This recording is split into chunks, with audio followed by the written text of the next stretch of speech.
Assalamualaikum warahmatullahi wabarakatuh. Nama saya Alivia Farafisa dari Reguler 02 NIM 222151160. Soal yang pertama, jelaskan alur kerja siklus hidup implementasi sistem. Alur kerja siklus hidup implementasi sistem atau System Development Life Cycle atau SDLC secara sederhana bisa dijelaskan dalam beberapa tahap berikut. Yang pertama, perencanaan atau planning, menentukan tujuan sistem, kebutuhan bisnis, dan membuat rencana proyek. Yang kedua, analisis, mengumpulkan dan menganalisis kebutuhan dari pengguna dan sistem saat ini. Yang ketiga, desain, membuat desain sistem baru termasuk arsitektur tampilan antarmuka dan database. Yang keempat, pengembangan atau development,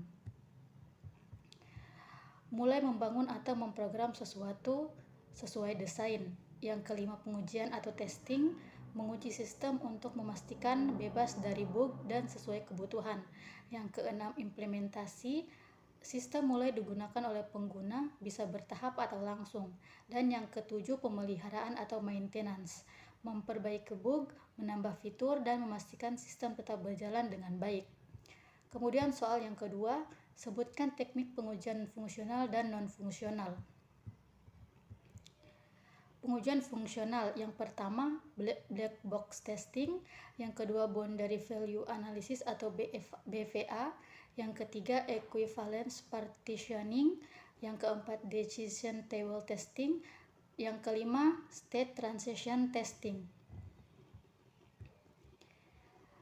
dan yang keenam use case testing.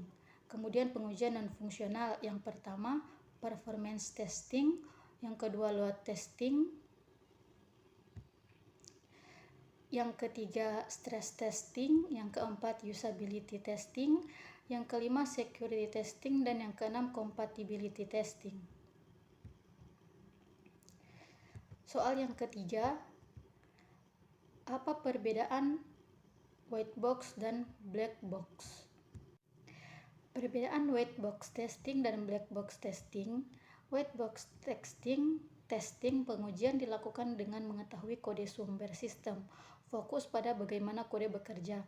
Sedangkan black box testing pengujian dilakukan tanpa mengetahui kode sumber, fokus pada fungsi dan hasil yang diharapkan dari sistem.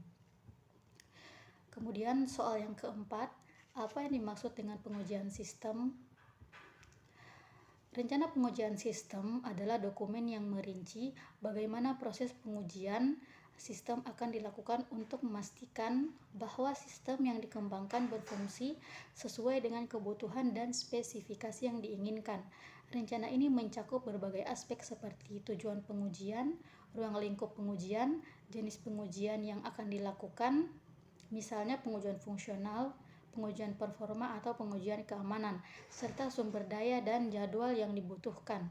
Rencana pengujian juga mencakup siapa yang akan melakukan pengujian, alat yang akan digunakan, dan bagaimana hasil pengujian akan dianalisis dan dilaporkan. Kemudian soal yang terakhir, apa tujuan manajemen pengujian sistem? Tujuan manajemen pengujian sistem yang pertama, memastikan kualitas sistem agar sistem berfungsi dengan baik dan memenuhi persyaratan. Yang kedua, mendeteksi dan memperbaiki masalah, menemukan dan mengatasi cacat dalam sistem sebelum digunakan. Yang ketiga, mengurangi risiko, menghindari kegagalan atau masalah besar setelah sistem diterapkan. Yang keempat, memenuhi standar dan regulasi, memastikan sistem sesuai dengan standar yang berlaku. Yang kelima, mengoptimalkan penggunaan sumber, memanfaatkan waktu, tenaga, dan anggaran secara efisien. Yang keenam, menjaga pengujian terstruktur, pengujian dilakukan sesuai rencana dan metode yang jelas. Dan yang ketujuh, memberikan umpan balik untuk perbaikan. Hasil pengujian digunakan untuk meningkatkan sistem.